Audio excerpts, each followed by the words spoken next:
एक कन्या थी, कॉलेज में पढ़ती थी। और एक युवक ने उससे कहा कि मैं तुमसे विवाह करना चाहता हूँ, तुमसे प्रेम करता हूँ, अपनी माँ का कलेजा ले आओ तो मैं तुमसे विवाह करूँगी। छुरा हाथ में लिया, माँ के कलेजे में छुरा लगा दिया, कलेजा निकाल लिया। हाथ खून से सने हैं, पसीना आ रहा है, पैर लड़खड़ा रहे हैं, चल नहीं पा रहा। जिस माँ ने तुझे जन्म दिया, जिस माँ ने जीवन भर तेरी सेवा की, जिस माँ ने तुझे बड़ा किया, जिस माँ ने अपने हृदय का दूध पिलाया, वो जगी तुझे सुलाया, वो गीले में रही तुझे सूखे में सुलाया, वो भूखी रही तुझे भोजन दिया, और तू उस माँ का कलेजा ले आया। जो अपनी माँ का नहीं हुआ वो मेरा क्या होगा। आपके माता पिता से बढ़कर के दुनिया में कोई आपका हितैषी नहीं हो सकता।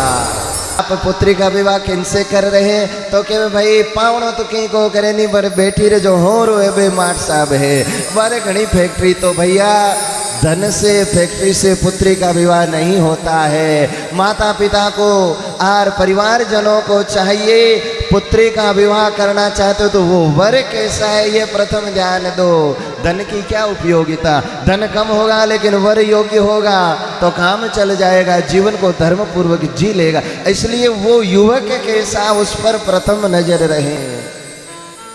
उसका चरित्र कैसा है, उसका उठना बैठना कैसा है, उसका खान पान कैसा, उसका आचरण, उसका व्यवहार, उसकी बोली, उसकी भाषा, उसका जीवन कैसा रहा, ये ध्यान रख करके आर विवाह करना चाहिए।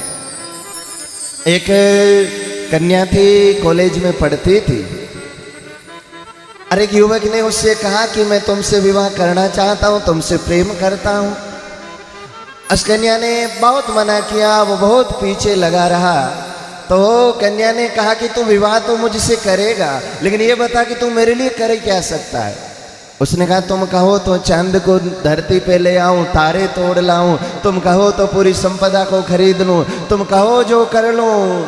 और उस कन्या ने परीक्षा लेने के लिए कहा कि तुम घर जाओ और अपनी माँ का कलेजा ले आओ तो मैं तुमसे विवाह करूंगी।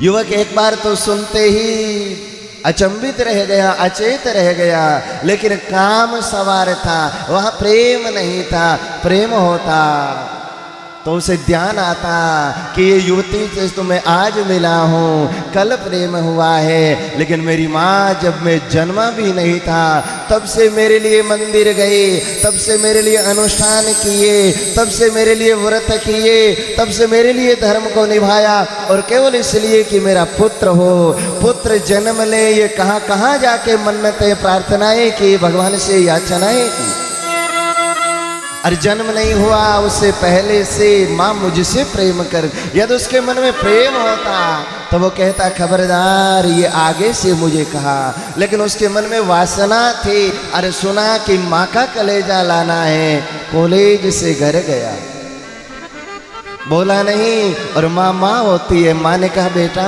लगता है तू आज लेट हो गया, तुझे देरी हो गई आते समय, कोई समस्या तो नहीं हुई, कोई रास्ते में पीड़ा तो नहीं हुई। बेटा ये बताओ तुम्हें कोई तकलीफ तो नहीं हुई, आओ भोजन कर लो। बेटे ने कहा आज मुझे भूख नहीं, मुझे भोजन नहीं करना। माँ बार बार कहती रही भोजन के लिए, उसने भोजन किया नहीं, और अंत में माँ को नींद आ गई। अर्धरात्रि को उसने माँ को नींद में सोते देखा और हाथ में छुरा लिया। ऐसे पुत्र को हम पुत्र नहीं कहेंगे, ऐसा पुत्र पुत्र नहीं है। हो सकता है शास्त्र कहते हैं पुत्र कुपुत्रो जाये तो क्वचिदपि कुमाता न भवति, माता कभी कुमाता नहीं होती, लेकिन कोई कोई पुत्र कुपुत्र हो जाते हैं। ऐसा ये कुपुत्र गया, छुरा हाथ में लिया, माँ के कलेजे में छुरा लगा दिया, कलेजा निकाल लिया।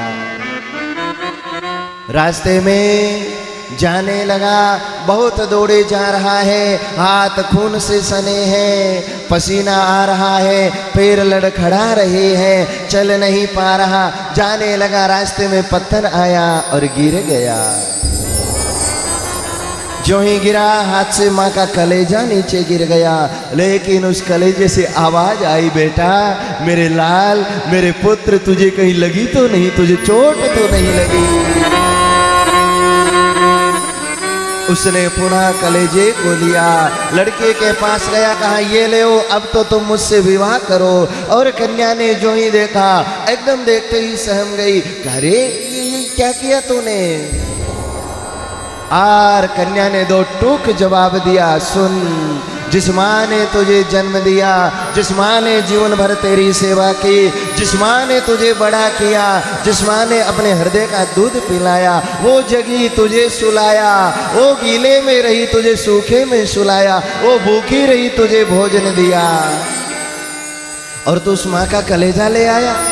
जो अपनी माँ का नहीं हुआ वो मेरा क्या होगा? इसलिए जा, तुझसे मैं तो क्या, कोई मेरे देश की युवती विवाह नहीं करेगी।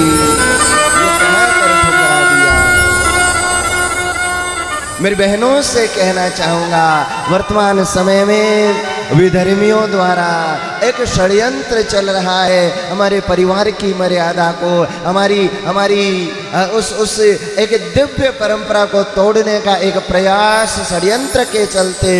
मैं बहुत नहीं कहूँगा, भगवान की कथा कहने के लिए बैठा हूँ, लेकिन जब देखता हूँ मेरी भोली भाली बहनों के साथ में जब कोई कपट होता, कोई छल होता है, मुझे बड़ी पीड़ा होती है। और इसीलिए इस कहानी के माध्यम से केवल इतना कहना चाहूँगा, जीवन में सजगता रखिए। आपके माता पिता से बढ़कर के दुनिया में कोई आपका हितैषी नहीं हो सकता, आपके माता पिता से बढ़कर आपका कोई प्रिय नहीं हो सकता, और आपके माता पिता से बढ़कर आपका कोई हित नहीं चाहता है।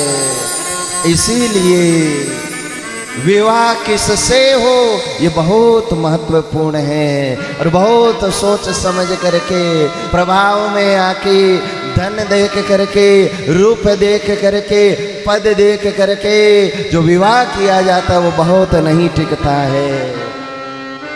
आज क्यों बार बार रिश्ते टूट रहे हैं? इसलिए क्योंकि धारणा शक्ति नहीं रही, एक दूसरे का उपभोग करना चाहते हैं, कोई एक दूसरे के सहयोग में राजी नहीं है। उसके लिए कहीं न कहीं वर्तमान की संचार क्रांति जिम्मेदार है।